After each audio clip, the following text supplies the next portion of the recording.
না এবার বল। বিশ্বাসের জ্ঞানটা যেহেতু অত্যন্ত গুরুত্বপূর্ণ, সেহেতু এটাকে সুখ্যাতি সূক্ষ্ম বিষয়গুলো জানার জন্য সচেষ্ট থাকতে হবে।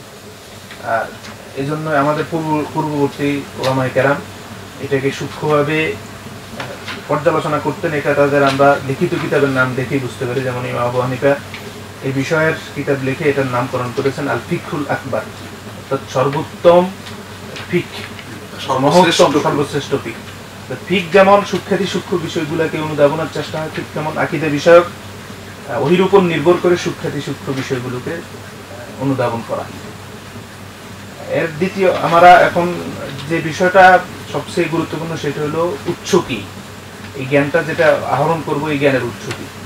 মানুষের জ্ঞানের বিভিন্ন উৎস থাকে মানবীয় জ্ঞানের, যেমন সে কখনো পরিবেশ থেকে শিখে, কখনো সে জন্মগতভাবে স্বভাবগতভাবে যেই জিনিসটা আল্লাহ দিয়ে দিয়েছেন সেটা থেকে সে বোঝার চেষ্টা করে, অভিজ্ঞতা দিয়ে সে বোঝার চেষ্টা করে।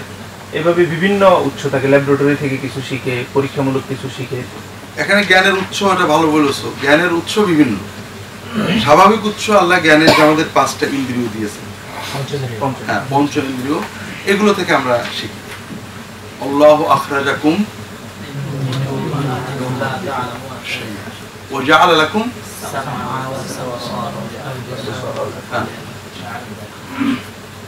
তাহলে এটা দেখো মানে কোরআনের এটা বোঝার চেষ্টা করো। পৃথিবীতে একমাত্র মানুষই এই পর্যায়ে, আখরাজাকুম মিন বুতুনি উম্মাহাতিকুম লা তা'লামুনা শাইআ।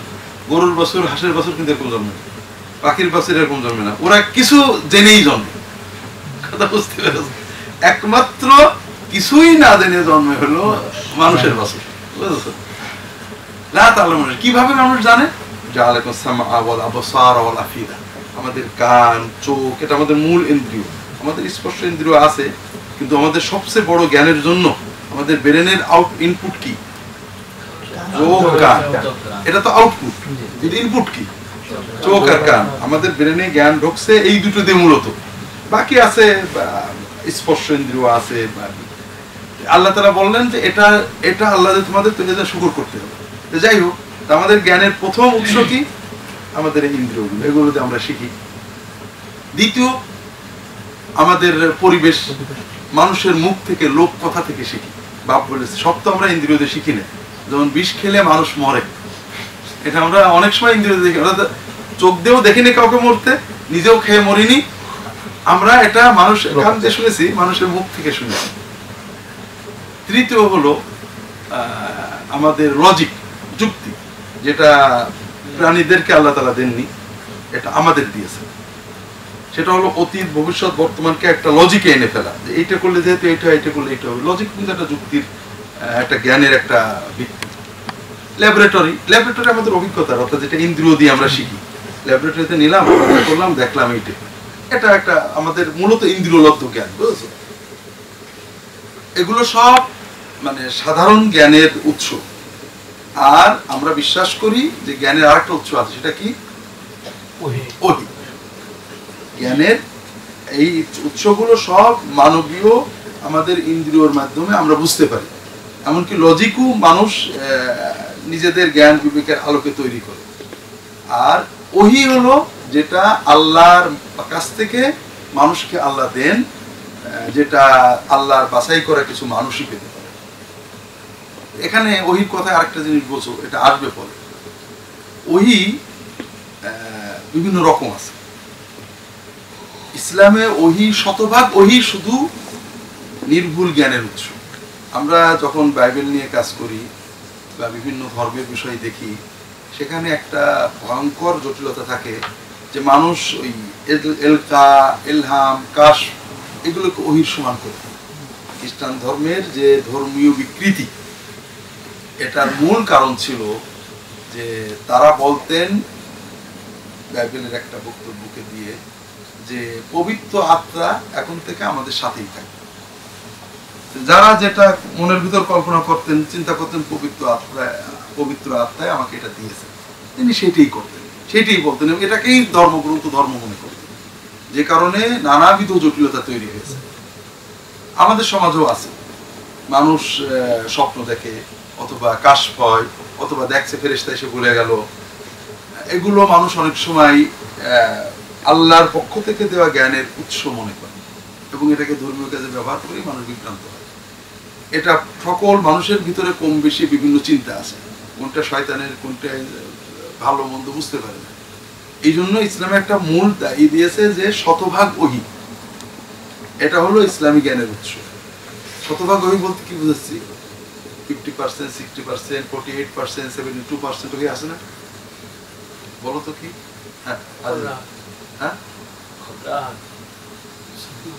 হ্যাঁ মাশাআল্লাহ, কাছাকাছি গেছে, চলে গেছে। হ্যাঁ বলো, হ্যাঁ বলো হাদিস বলো। জি হ্যাঁ, লা ইয়াবকা মিনান নুবুওয়াতি ইল্লা রুইয়া সালিহা ওয়া রুইয়া সালিহা মিন 48 অথবা অন্য জায়গায় 70 জুজআন মিনান নুবুওয়া। এখন একজন বলতে পারে যে সত্য স্বপ্ন তো নবুয়তের অন্তত 48 ভাগের 1 ভাগ, 70 ভাগের 1 ভাগ। তো এটা ঠিক আছে, তবে মানে 50 ভাগের 1 ভাগ মানে 2 ভাগের 1 ভাগ ওহী দিও চলবে না। 100 ভাগের 100 ভাগ ওহী ছাড়া দিনের কোন, আর 100 ভাগে 100 ভাগ ওহী কি? কিতাবুল্লাহি ওয়া সুন্নাতুর রাসূল। আমরা যে দাবিটা করলাম এখানে কয়েকটা জিনিস বোঝালাম। একটা হলো যে আকীদা অভিজ্ঞতার উপরে না, জনশ্রুতির উপরে না, লোকাচারের উপরে না, এটার এলেমটা মূলত ওহীর উপরে। কারণ আকীদা মানে গায়বী জগৎ সম্পর্কে, সৃষ্টিকর্তা, জান্নাত, আখিরাত, নবুয়াত সম্পর্কে একটা বিশ্বাস। আর এই বিশ্বাসগুলো অভিজ্ঞতা দিয়ে বোঝা যায় না, কথা বুঝতে পেরেছো? এরপরে এটা লজিক দিয়ে চূড়ান্তে যাওয়া যায় না। যেমন মনে করো আমি একটা লজিক দিলাম, শুক্রবারে মারা গেলে কবরের আযাব মাফ হবে, তাহলে শনিবারে মারা গেলে হাফ হবে। লজিক না? মদিনায় মারা গেলে রাসূলুল্লাহ সাল্লাল্লাহু আলাইহি ওয়াসাল্লাম শাফাআত করবে, তাহলে বাংলাদেশে মারা গেলে অন্তত করবেন না, মনে করো একটা লজিক মনে করো। এই ধরনের এই লজিক দিয়ে বিশ্বাস প্রমাণ করা যায় না, মানে অপ্রমাণও করা যায় না। কারণ আমি লজিক দিলাম, এটা প্রমাণ করবো কি? আসলে কখন মরলে আল্লাহ কবুল করবেন, কোন বিশ্বাস আল্লাহ করবেন, কোন ধরনের ইবাদত আল্লাহ কবুল করবেন, আল্লাহ তাআলাকে কি নামে ডাকবো, এগুলো লজিক দিয়ে ফাইনাল করা যায় না। এগুলো তোমার কি বলে অভিজ্ঞতা দিয়ে বোঝা যায় না, জনশ্রুতির উপরে নির্ভর করা যায় না। এগুলো ওহী দিয়ে জানতে হয় এবং ওহী সবসময় বুদ্ধি বিবেকের সাথে সমন্বিত। এখন আমরা আগে বুঝি এগুলো যে ওহী দিয়ে জানতে হয়, জনশ্রুতির উপরে, লোকাচারের উপরে, সবাই বলছে কেউ কি কিছু বোঝে না, এগুলোর উপরে চলবে না, এটা আমরা দাবি করছি কি জন্য? কোরআন এবং হাদিস থেকে কিছু ডকুমেন্ট। ইমানের উৎস হিসাবে যেমন কোরআনে ওহীকে গুরুত্বারোপ করা হয়েছে, ঠিক তদ্রুপ এই বিষয়ে ইমানের বিষয়ে বাকি যে উৎসগুলো আছে, লোকাচার, সামাজিক সংস্কৃতি বা পরিবেশ, এই সমস্ত বিষয়কে বর্জন করার আদেশ দেওয়া হয়েছে। আল্লাহ রাব্বুল আলামিন বলেছেন, ইত্তাবিউ মা উনসিলা ইলাইকুম মির রাব্বিকুম ওয়া লা তাত্তাবিউ মিন দুনিহি আউলিয়া। তোমরা অনুসরণ করো ওই বিষয়ের যেটা আল্লাহর তরফ থেকে এসেছে, আর তাকে ছাড়া অন্যকে তোমরা অভিভাবক হিসেবে গ্রহণ করো না। অর্থাৎ তোমরা ওহীর উপর নির্ভর করো, ওহী ছাড়া আর কাউকে নির্ভরতার জন্য গ্রহণ করো না। খুব ক্লিয়ার নির্দেশ যে তোমরা ওহীর উপর নির্ভর করো। তাবিউ মা উনজিলা ইলাইকুম মির রাব্বিকুম, তোমাদের রব থেকে যেটা ইনজাল করা হয়েছে, অবতরণ করা হয়েছে, ওহী এসেছে, ওইটা ইত্তেবা করো। এর বাইরে আর কিছুকে নির্ভরতার ইত্তেবা করার মতো গ্রহণ করো না। ওহী ছাড়া বাকি বিষয়গুলোকে আল্লাহ রাব্বুল আলামিন বিভিন্ন সময় বিভিন্ন নামকরণ করেছেন। কোথাও ওহী নির্ভর না হওয়াকে পথভ্রষ্টতা বা দলাল হিসেবে উল্লেখ করা হয়েছে। যেমন কাফেররা বলতো, ইন্না ওয়াজাদনা আবাআনা আলা উম্মাতিন ওয়া ইন্না আলা আথারিহিম মুক্তাদুন, যে আমরা আমাদের পূর্বপুরুষদেরকে পেয়েছি, যে মতাদর্শের উপর পেয়েছি, এই মতাদর্শটাকে আমরা আমাদের জন্য অনুকরণীয় বা আদর্শ হিসেবে গ্রহণ করেছি। অথচ আল্লাহ রাব্বুল আলামিন তাদের এই চিন্তা চেতনাকে বা তাদের এই কথাগুলোকে পথভ্রষ্টতা বলেছেন সূরা বাকারার 170 নম্বর আয়াতে, وإذا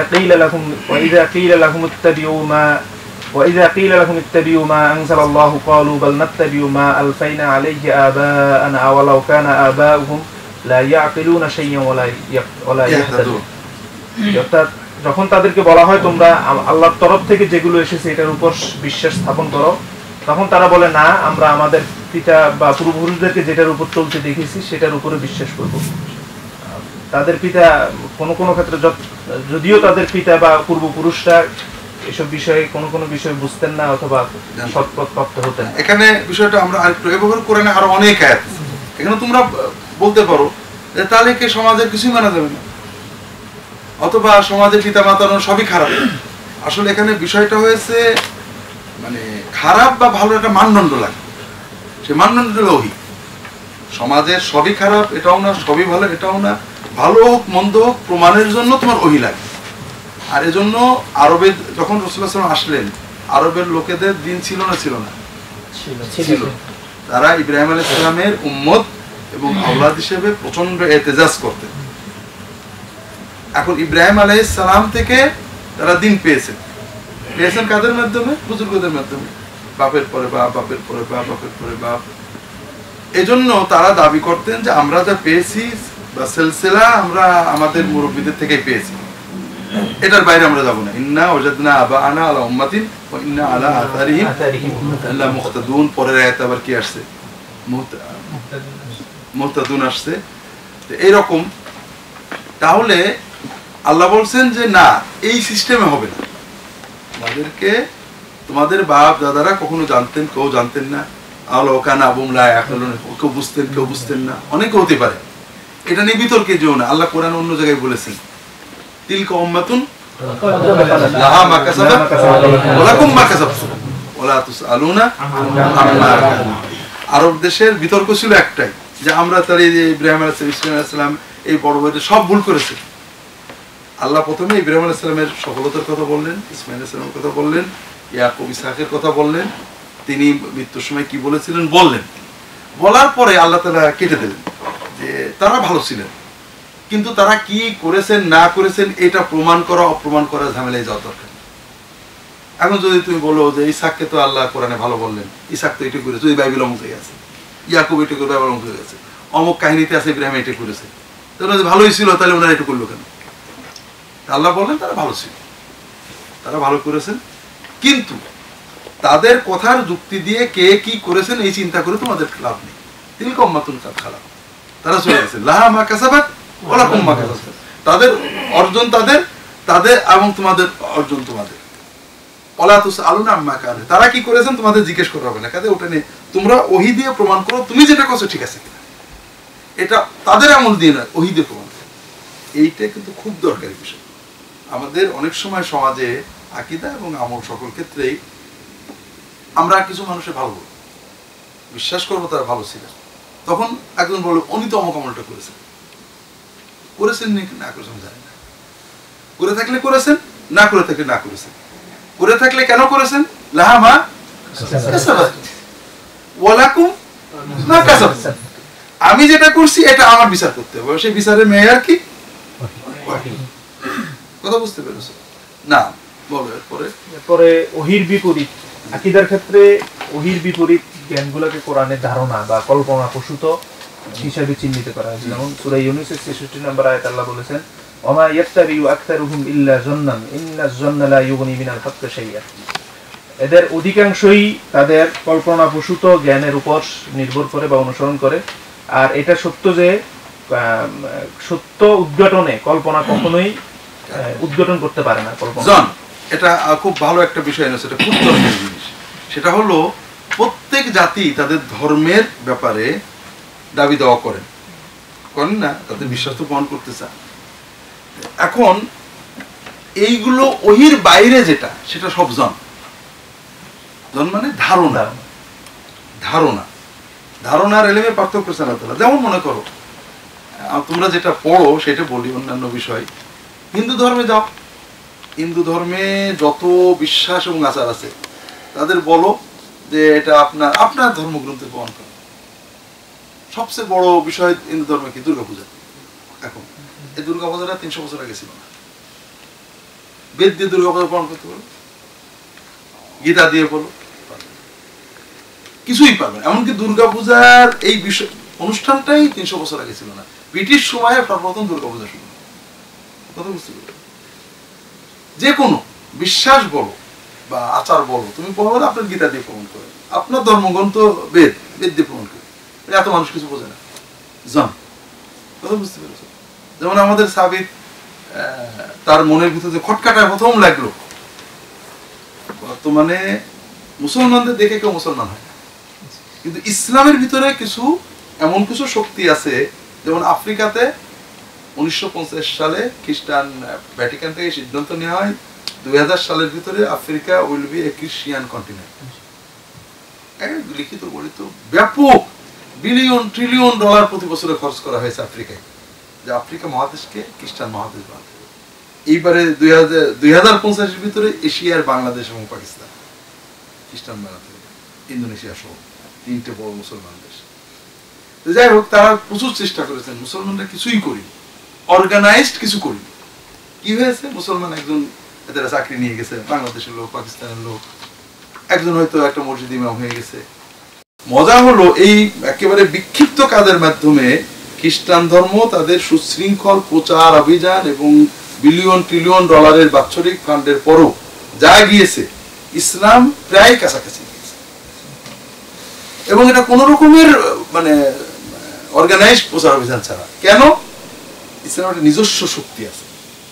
একজন মুসলমানের আচরণ দেখে একজন মানুষ মুসলমান দেখে, তুমি তোমার আচরণ, তোমার নামাজ, তোমার সালাত, এগুলো দেখেই মানুষ মুসলমান হয়ে যায়। এটা মানুষকে আকর্ষণ করে, এটা ফিতরত। যেমন তোমাদের গল্প বলছিলাম যে এটা সত্য, মানে আমাদের দেশের সত্য এবং দুঃখজনক ঘটনায় বিডিআর এর রাঙ্গামাটির একদম বর্ডারের ইসে কিছু ওই চাকমা দিতে নয়, খড়ি দিতে, খড়ি এনে কিছু। তো বিডিআর যেখানে ক্যাম্পাসে একটা মসজিদ থাকে, কিছু মানুষ তো নামাজ পড়ে, তোমরা এসে নামাজ বসে বসে শুনতো, ওদের খুব মজা লাগতো, আজান শুনতো, নামাজ পড়লে মানে যে লোকদের কেরাত আছে সে শুনতো, নামাজ দেখতো। পরে দেখা গেল খড়ির সাথে আর অনেক মানুষ আসে, কি জন্য? নামাজ দেখতে, আজান শুনতে। এরপরে ওরা মিডিয়াতে বলেছে, ভাই তোমরা এইগুলো আমার খুব মজা লাগে, আমাদের শিখিয়ে দাও। বলে যে আমরা মুসলমান, তোমরা তো এগুলো হবে না, তো তোমাদের এগুলো করতে পারবো না, আমরা মুসলমান বানাই দাও। না বাবা, এগুলো করবো, বিপদে পড়ে যাবো, তোমরা রাঙ্গামাটি যাও, ওখানে ইসলামী ফাউন্ডেশন অফিস আছে, ওরা করতে পারে। আমরা আবার মুসলমান কোন বিপদে পড়বো শেষে। সেখান থেকে প্রায় 4-5 দিনের পর, এবং হাঁটা পথ, ওখানে তো গাড়ি রাস্তাঘাট নেই এখন, বেচারারা খাবার দাবার নিয়ে হাঁটতে আগ্রহটা কত দেখো। রাঙ্গামাটি আসছে, রাঙ্গামাটি এসে এখানে যায়, ফাউন্ডেশনে যায়, ইসলামী ফাউন্ডেশনে যায়, কেউ মুসলমান করে না, যাওয়ার কোন বিপদে পড়ি। এরপরে ওদেরকে বলা হয়েছে যে তোমরা এসে যাও আবুজার গেফের কমপ্লেক্সে যাও, ওখানে ওনারা মুসলমান আসছে না, মুসলমান হয়েছে। পরবর্তীতে অনেক অত্যাচার ঝামেলার মুখে তারা হয়েছে, আমরা ওখানে আর যাবো না। যেটা বলছিলাম যে এই যে ফিতরাতান সাবিতের মনে স্ট্রাইক করলো কি, মানুষ মানে কোন মুসলমান আমল সাবিতের ভালো লাগবে না, এটা 100 বার। যে ওর বাবা মারা গেছে, বাবা মারা গেলে বাবাকে পোড়াতে নিয়ে গেছে, পোড়াতে নিয়ে গেলে ওর কষ্ট লেগেছে, বাবা মারা গেছে, ঠিক আছে, বাবার এখন দেহ, এটা বাবা না, কিন্তু যে দেহটা আমি কালকে জড়াই ধরেছি, চুমু খেয়েছি, আদর করেছি, ওই দেহটা আমি এখন লাঠিতে পিটাবো, মারবো, পোড়াবো, এটা তো মানবীয় ফিতরাত, এটা আমি করি না। কত বুঝেছি? তোর কষ্ট লেগেছে, ওই যখন আগুন দিলে পারে মানুষ লাশ নড়ে, হাত পা নড়ে, তখন বাড়িয়েছে, ভাঙছে, কর্মর করে হাড় ভেঙে দিয়েছে। এখন সে জিজ্ঞেস করেছে গুরু গোসাইদের যে তোমরা এই যে করছো, এটা বেদে কোথায় আছে? এই মানুষ হাজার হাজার শত হাজার বছর সবাই করছে, কিছু কি বুঝে না, কথা কিন্তু একটা। আমরাও যেটা বলি ওনারাও সেটাই বলে, কথা বুঝতে পেরেছে? এটা তাকে স্ট্রাইক করেছে। তাহলে এমন মনে করো খ্রিস্টান ধর্মে যাও, খ্রিস্টান ধর্মের মূল ভিত্তি কি? তৃত্ববাদ। তৃত্ববাদ মানে God the Father, God the Son, God the Holy Ghost, পিতা ঈশ্বর, পুত্র ঈশ্বর, পবিত্র আত্মা ঈশ্বর। পিতা ঈশ্বর নন, পিতা পুত্র ঈশ্বর, একেবারে পিতা পুত্র নন, পবিত্র আত্মা পিতা নন, প্রত্যেকেই ভিন্ন ভিন্ন, প্রত্যেকেই স্বয়ংসম্পূর্ণ ঈশ্বর, প্রত্যেকেই স্বয়ংসম্পূর্ণ ঈশ্বর, প্রত্যেকেই পৃথক ব্যক্তিত্ব, এবং 3 ঈশ্বর মিলে এক। ভালো কথা, এটা যৌক্তিকতা আমাদের দরকার নেই, এটা বাইবেল থেকে প্রমাণ করুন। প্রথম পিতা ঈশ্বর, পবিত্র আত্মা ঈশ্বর, পুত্র ঈশ্বর, এই কথাটা বাইবেলে নেই। তিন মিলে এক ঈশ্বর, এই কথাটা বাইবেলে নেই। কথা বুঝেছো? খ্রিস্ট ধর্মের মূল আকীদা হলো নাইসিন ক্রিড। তারা বলেন আমরা বিশ্বাস করি এক ঈশ্বরে, বিশ্বাস করি পুত্রে, তিনি পবিত্র আত্মা থেকে, এই ঈশ্বর থেকে, light off light, বিগটেন not made, মানে জন্ম পাওয়া সৃষ্ট নন, ইত্যাদি ইত্যাদি ইত্যাদি। যে এর ভিতরে একটা সিঙ্গেল বাক্য তুমি বাইবেল, তারা কিন্তু এটাকে বিশ্বাস, মানে তুমি যদি 16 আনা বাইবেলকে শতভাগ বিশ্বাস করো, তুমি জানাতে পারো, খ্রিস্টানিতে পারো না। কথা বুঝতে পেরেছো? তাহলে বাকি সব কিন্তু জন। তারা বলবে হ্যাঁ যিশু ঈশ্বর, এটা প্রমাণ পাওয়া যায়, বিভিন্ন প্রমাণ দেবে, কিন্তু যে তুমি যে বিশ্বাসটা বলছো এটা একটা বাক্যও তো ইসে নেই, বাইবেলে নেই, একটা সিঙ্গেল বাক্যও নেই। যিশু ঈশ্বর বাইবেলে নেই, পবিত্র আত্মা ঈশ্বর বাইবেলে নেই, তিন মিলে তিন ঈশ্বর না এক ঈশ্বর তো বাইবেলে নেই। তারা বলবেন আছে যে পিতার দয়া, পুত্রের সহায়তা, পবিত্র আত্মার, এই তোমরা পাও, মনে করো। এর দ্বারা কি তিন ঈশ্বর বোঝা গেল, আর তিন মিলে এক বোঝা গেল, আদৌ পুত্র ঈশ্বর বোঝা গেল, পবিত্র আত্মা কিছুই বোঝা গেল না। আমি যদি বলি আল্লাহর দয়া, নবীজির শাফাআত তোমরা পাও, তাহলে দুই ঈশ্বর বোঝা গেল নাকি? কিছুই বোঝা গেল না। এই ধরনের, তাহলে পরে এটা সম্পূর্ণ কিসের উপরে? জন্মের উপরে। আচ্ছা, আদমের পাপে সবাই পাপী, এটা বাইবেলে আছে, বাইবেলের মূল ইঞ্জিলেও নেই। এটা সাধু পল বলেছেন, সেটা ভিন্ন কথা, কিন্তু মূল ইঞ্জিলেও নেই, আর পুরাতন কেতাবেতে নেই। এই জন্য মানে থিওরি অফ অ্যাটনমেন্ট, অর্থাৎ প্রায়শ্চিত্তবাদ, অর্থাৎ সবাই পাপী, প্রায়শ্চিত্ত লাগবে। কাজেই সেই প্রায়শ্চিত্ত মানে যে পাপী সে দিলে হবে না, একদম নিষ্পাপ ধরে এনে জয় করতে হবে, ঠিক আছে? এটাকে আছে বাইবেল কোথাও নেই। একজনের পাপের জন্য আর একজন মরে গেলে তার পাপ মাফ হবে, এটা বাইবেল প্রমাণ করে না। এই জন্য তাহলে কি হলো, তারা একটা ধর্ম, তারা অনেক যুক্তি দেন, সব যুক্তি, কোনো নষ্ট নেই। এই যুক্তি বিভিন্ন ঘুরিয়ে ফিরিয়ে পেঁচিয়ে গছিয়ে যা বলা হয়, এটা হলো জন, লোকাচার জন, আর ওহির টেক্সটটা হলো এলে। কথা বুঝতে পেরেছো? এই জন্য অধিকাংশ ক্ষেত্রে আরবের কাফেররা, আরবের আল্লাহ কোরআনে বারবারই বলেছেন, যেমন এই আয়াতে বলেছেন, আল্লাহ বলছেন ওকাম মিন মালাকিন,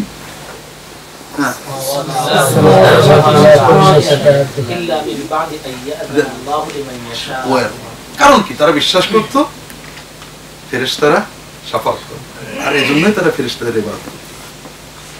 আল্লাহ বললেন তারা এটা তাদের আকীদা, ঈমান, এবং এই ঈমানের ভিত্তিতেই তারা ফেরেশতাদের ইবাদত করত। আল্লাহ বারবারই বলেছেন ফেরেশতাদের দলিল দাও।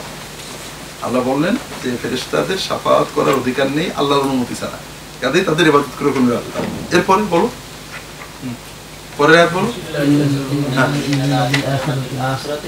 মুনাল মালাইকাতা তাসমিয়াতাল উনসা। কিন্তু বিশ্বাস কি যে তারা ফেরেশতাদের আল্লাহর মেয়ে বলতো। মজা হলো সকল ধর্মে অদ্ভুত ব্যাপার, মানে মানুষ মানে মেয়ে বিরোধী, কিন্তু আল্লাহর জন্য মেয়ে লাগে। আমাদের ভারতবর্ষে যত দেব দেবী যা অধিকাংশ মেয়েলি নাম, ঠিক আছে না? আর নিজেরা মেয়ে হলে পুঁতে ফেলে দিচ্ছে, মেয়ে জন্মের আগেই আল্ট্রাসোনোগ্রাম করে অ্যাবর্শন করে দিচ্ছে, কিন্তু দেব দেবী কি হইতাম? আরবের কাফের ওটাই ছিল, আরবের কাফেররা ফেরেশতাদেরকে আল্লাহর মেয়ে বলতো, কাজে আল্লাহর মেয়ের কথা আল্লাহ শুনবে না, আল্লাহ শাফাআত করবে। হ্যাঁ, তারপরে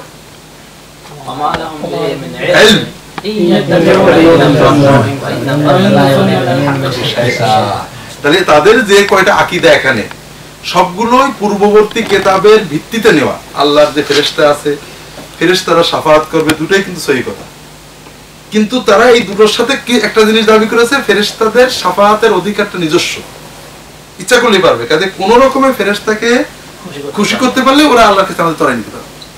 আল্লাহ বলছেন না, আল্লাহর এজেন্ট ছাড়া পারবে না, আল্লাহর অনুমতি, আল্লাহর সন্তুষ্টি ছাড়া পারবে না। তোমরা এটা বানিয়েছো, এটা প্রমাণ করো, ডকুমেন্ট দাও, হ্যাঁ তার নিজস্ব শক্তি। তারা ফেরেশতাদেরকে আল্লাহর কন্যা সন্তান হিসেবে কল্পনা করতো, এটা আকীদা, বিশ্বাস, প্রমাণ দাও। এটা তোমাদের ধারণা, তোমাদের যুক্তি, তোমাদের লোকাচার, যুক্তি লোকাচার সব ধারণা। আর এলেম হলো ওয়াহী, সত্য জানার জন্য ওহির বাইরে কোনো পথ নেই। না বলো কয়টা বললাম? আকীদার ক্ষেত্রে নিজের ইচ্ছার অনুসরণ করা পথভ্রষ্টতা হিসেবে কোরআনে বলা হয়েছে সূরা কাসাসের 50 নম্বর আয়াত, ওয়া মান আযাল্লু মিম্মান ইত্তাবা হাওয়াহু বিগাইরি হুদান মিনাল্লাহি ইন্নাল্লাহা লা ইয়াহদিল কওমাজ জালিমিন। আর যে ব্যক্তি ওহী অর্থাৎ আল্লাহ রাব্বুল আলামিন নির্দেশিত ওহীবিহীন নিজের কুপ্রবৃত্তিকে অনুসরণ করে সে সর্বনিকৃষ্ট। আর আল্লাহ রাব্বুল আলামিন কখনো জালেম সম্প্রদায়কে হেদায়েত দেন না। এটা বোঝো, এটা আল্লাহ কোরআনে অনেক জায়গায় বলেছে। হাওয়াটা আমরা কুপ্রবৃত্তি বলি আমরা অনেক সময়, আসলে হাওয়া মানে পছন্দ, হাওয়া মানে ঠিক পার্সোনাল চয়েস। এটা তোমার মনে এটা ভালো বলছে, বুঝতে পেরেছো? এই প্রবণতাটা মানুষকে সবচেয়ে বেশি ধ্বংস করে। তুমি যখন যুক্তি তর্ক সব শেষ, দলিল আদিল্লাহ বলে দিয়েছো, কিছু পাইনি, কিন্তু মনেতে ছাড়তে পারছে। এটার নাম কি? এটা ভালো লাগছে, এটা না করলে ভালো লাগে না। দলিল যুক্তি কিছুই আসছে না, কোরআনের দলিল দিতে পারলাম না, হাদিস দিতে পারলাম না, অথবা বাইবেলেরও দিতে পারলাম না, গীতারও দিতে পারলাম না, কিন্তু ছাড়তেও পারলাম। কেন? হ্যাঁ, এটার নাম হলো মানে ডকুমেন্ট। ওহির টেক্সট ছাড়া তুমি যে বিশ্বাসটা করছো, যে কর্মটা করছো, এটা তুমি ছাড়তে পারছো না, এটা তোমার পছন্দের কারণে। এই ওহির কাছে সারেন্ডার না করা অধিকাংশ ক্ষেত্রে, প্রায় সকল ক্ষেত্রে এই পছন্দ, ব্যক্তিগত পার্সোনাল লাইকি, ব্যক্তিগত পছন্দ, ভালো লাগা মন্দ লাগা। আর এটা হলো গুমরাহির, সকল গুমরাহির মূল কারণ। আমরা পরবর্তী পড়বো, রাসূলুল্লাহ সাল্লাল্লাহু আলাইহি ওয়াসাল্লাম বিভিন্ন জায়গায় এটা বলেছেন, কোরআন তো বারবারই বলছে। সেটা কি? তালাতুন মুহলিকাত, তিনটা জিনিস ধ্বংস করবে। কি কি? শুহুন মুত্তাবা, না শুহুন মুতা, ওয়া হাওয়ান, ওয়া ইজাবু কুল্লি মারইন বিনাফসিহি। একটা হলো শুহুন মুত্তাবা, মানে শুহ মানে কি? হ্যাঁ, বকিলতা বলে। এটা হলো মানে স্বার্থ, নিজে আত্মকেন্দ্রিক, যা করব নিজে, নিজের স্বার্থ, নিজের ব্যক্তি কেন্দ্রিকতা, স্বার্থপরতা। এটা যখন মানুষ অপ্রতিরোধ্য হয়ে যায়, স্বার্থের বাইরে চিন্তা করতে পারো না। আমাদের সমাজে সকল দুর্নীতি, সকল অধঃপতন, সকল শিরক, সকল কুফর, সকল বেদাতের একটা বড় কারণ যে তুমি নিজেকে নিয়ে চিন্তা করছো, নিজের আমি, এটা সত্য, কথাটা ঠিক আছে। আমরা সারা জীবন বলতে এই জীবনের বিগত প্রায় 30-25 বছর এটাই শুনে আসছি। কথা ঠিক, কিন্তু এটা বললে দরকার থাকে। কথা ঠিক, কিন্তু এটা বললে মানুষের কথা ঠিক, কিন্তু এটা কথা বুঝতে পেরেছো? এটা কি? এটা সখন স্বার্থপর। মানে আমি আমার মাসলাহাত আমি বুঝছি এটা হক, কিন্তু আমি আমার স্বার্থ ছাড়তে পারছি না, বুঝতে পেরেছি? এটা হল একটা।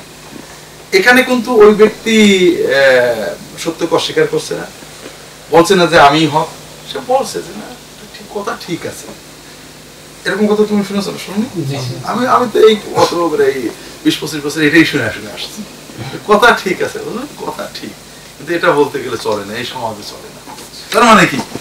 আমি নিজের স্বার্থকে বড় করে দেখছি, সক্ষমতা, ও হাওয়ান মুত্তাবা, আমার পছন্দ। এটা কিন্তু সহ না, আমার পছন্দ, কোনো কিছু নেই, বুঝতে পারছি, কিন্তু আমি ছাড়তে পারছি, আমার ছাড়াটা আমার তৌকিয়তে আসছে না। এটা হলো হাওয়ান মুত্তাবা, ওয়া ইজাবু কুল্লি মারইন বিনাফসিহি। এটা হলো আরো আসওয়া, যে আমি এটা হলো অজব বলে, যেটা তাজকিয়ার পরিভাষায়। এটা আমাদের প্রায় সবচেয়ে বড় ভয়ঙ্কর অবস্থায় চলে গেছে। প্রত্যেক আলেম, প্রত্যেক গুরু, প্রত্যেক হুজুর, প্রত্যেক দল প্রধান, প্রত্যেক দিনদার ইজাবু বিনাফসিহি, আমি খুব ভালো দিনদার, এবং আমরা এটা প্রচারও করছি। যেমন মনে করো আমরা হক, আমরা সালাফি, আমরা হানাফি, আমরা অমুক, আমরা তমুক, আমরা হক। ওরা কেউ ভালো না, ওরা জান্নাতে গেলেও দেরি আছে, আমাদের অনেক পরে। এটা মানে আমাদের আমল সঠিক হওয়া, আমি সঠিক হওয়া কিন্তু এক না। আমি দায়টা রাখছি সুন্দর, এর মানে এই না দায়টা আল্লাহ কবুল করেছেন, এবং আমি ছোট দাঁড়িয়ে রাখছি ভালো, আমার দাড়ি ছোট দাঁড়িয়েছে ভালো, কিন্তু আমি ছোট দাঁড়িয়ে রাখছি ভালো, দুটো কিন্তু এক কথা এক না। দুটোর ভিতরে আসমান জমিনের পার্থক্য আছে। আলহামদুলিল্লাহ, আমার আল্লাহ একটা ভালো কাজ করতে দিয়েছেন, ওকে মাহরুম করে, এটা একটা জিনিস। আর আমি ওর চেয়ে ভালো, তার মানে আমি কনফার্ম আমার তারিখ উঠে গেছে আর আমি ওর আগে জান্নাতে যাবো। কথা বুঝতে, বিভিন্ন ভাবে ইজাবু আল মারই বিনাফসিহি সমাজে খুব ভয়ঙ্কর ভাবে ছড়িয়ে গেছে বর্তমানে, আলেম ওলামা দায়ীদের ভিতরে, আমাদের ভিতরে, সবার ভিতরে। যেটা বলছিলাম যে হালাকের কারণ তাহলে তিনটে, তার ভিতরে একটা হলো হাওয়ান মুত্তাবা, তুমি সব মেনে নিয়েছো কিন্তু ছাড়তে পারছো না। কেন পারছো না? তোমার মনে চাচ্ছে না, এটার নাম হলো হাওয়া।